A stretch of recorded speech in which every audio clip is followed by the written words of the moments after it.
Magandang araw. Nandito kami ngayon sa AXL Apparel para mag-interview ng isang business owner. Ako nga po pala si Ray D. Magnaye. Ako nga po pala si Rosine R. Regular. Tara na.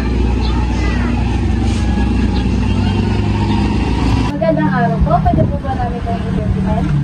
Pwede po. Bago po ang lahat, pwede po ba namin malaman ng inyong pangalan at ano po yung negosyo niyo, tsaka po yung address niyo? Sige. Ako si Lizel Estadilla. Ang business namin ngayon is tungkol sa mga garments and printing services.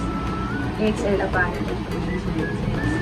Maraming salamat po. Ngayon po, para sa unang katanungan, kailan po kayo nasimula ng negosyo?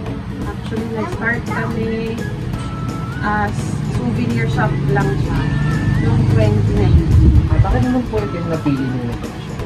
Actually, ako yung nagpilit ng ganito kasi medyo mahilig ako sa pag-edit. Pangatlong katanungan po, ano naman po ang mga challenges na encounter nyo nung nagsimula pa lang po kayo sa inyong negosyo? Una nga, dahil nag-start kami pandemic, yung supply nyo, lahat yung online lang. Hindi ka makakakuha ng, meron ding mga may scam ka kasi online. Hindi mo siya makahawakan ng pipiliin mo, merong dadating sa'yo, damage na pa rin mga products. Ano naman po yung mga strategies na ginagawa niyo po kapag may problema po kayong encounter? At ano po yung pwede niyo ipamahagi sa akin? Actually, kung ikaw ay business owner, laging may struggle. Lagi yan. Kapag walang struggle, ibig sabihin, yung company mo hindi nag-grow. Yung business mo hindi nag-grow. So, part of, part of having a business, yung pagkakaroon ng mga problema, complications, struggle, part yun. So, nasa sa, yun na, as business owner, kung paano mo siya lalaroin, kung paano mo siya iaayos. So, Para po sa inyo, ano at paano niyo po masasabi na success o tagumpay ang inyong business? actually, hindi ko pa masasabi nag-success at tagumpay kasi andun pa rin ako sa stage, feeling ko andun pa rin ako sa stage na kailangan ko pa mag-expand. Kasi, as sabi nga nila, kung hindi ka pa nagiging household product, hindi ka pa successful. Ano ba yung ibig sabihin ng household product? Pag sinabi natin Colgate, alam natin na toothpaste yun. Pag sinabi natin na Sunsilk, alam natin na shampoo yun. So kapag sinabi nilang AXL Apparel, ano ba yun? So andun yung goal namin na maging makilala. Bukod po sa business, syempre may buhay niyo po sa business.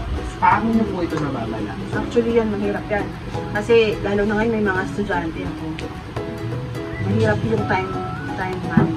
Pero kailangan mo magsakripisyo. Kasi para saan ba itong business na ito? Siyempre para sa mga anak ko ito. Hindi naman talaga para sa amin. Para sa mga anak ko. Tsaka ito, we make time every Sunday na magpupunta kami sa church. Magpapasalamat kami sa Panginoon. At the same time, nagkakaroon kami ng bonding ng pamilya. Para po sa inyo, ano po yung mga katangian ng isang mabuting business? Unang-una, may malasakit din sa tao. Kasi, hindi mo kaya yan mag-isa. Kung ikaw ay for expansion, hindi mo kayang mag-isa na ikaw yung mag-layout, ikaw pa yung mag-drive pa, mag-deliver. So, kailangan mo talaga ng somebody to do their work. Pag dinelegate mo sa kanila, alam nila yung gagawin nila at saka masusunod nila yung mga dapat yung gawin. Ano naman po yung mga aspeto na nagpapatakbo sa negosyo na po kapag problema? Bakit po ito naglalalakas? Aspeto na nagpapatakbo. Actually, kapag ikaw isang business owner, hindi pwedeng pag nagka-problema, tigil ka. Kasi doon talaga masusubok kung paano mo isasagwan yung bangka mo kapag ang alon ay malakas. Hindi ko sabihin kapag sabihin natin malakas mo, may problema, may struggle kayo sa isang bagay. Hindi porke may problema, ay tigil na natin. Kasi isipin mo, sobrang laki na invest mo, time, effort, pera, sakripisyo, tapos nagkaroon lang ng isang problema, hindi rin. Nakakaranas mo ba kayo nakabiguan sa pagtatakbo ng inyong negosyo? At ano din Meron. Kasi merong mga clients na halimbawa na-serve na namin, no? Nabigyan na namin ng servisyo. Pero hindi sila nagre-repeat order. Kumbaga hindi sila bumabalik. Ibig sabihin lang nun, hindi namin na-meet yung expectation nila.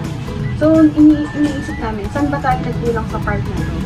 Saan tayo nakulangan? So, by the time na may ganun client ulit, alam na namin, ay, dapat ganito yung gawin natin. Kasi previously, sa tingin ko, hindi natin nagawa yung best natin para doon. So, this time, dapat i-improve natin yung service na i-offer natin. Ang huling katanungan ko, ano po yung recommendation or advice na mabibigyan niyo po sa mga taong tatayo ng sariling negosyo nila? Start now. Start now. Kasi, kapag hindi mo i-release, start now. Kasi nag-start lang kami sa 2,000 pesos.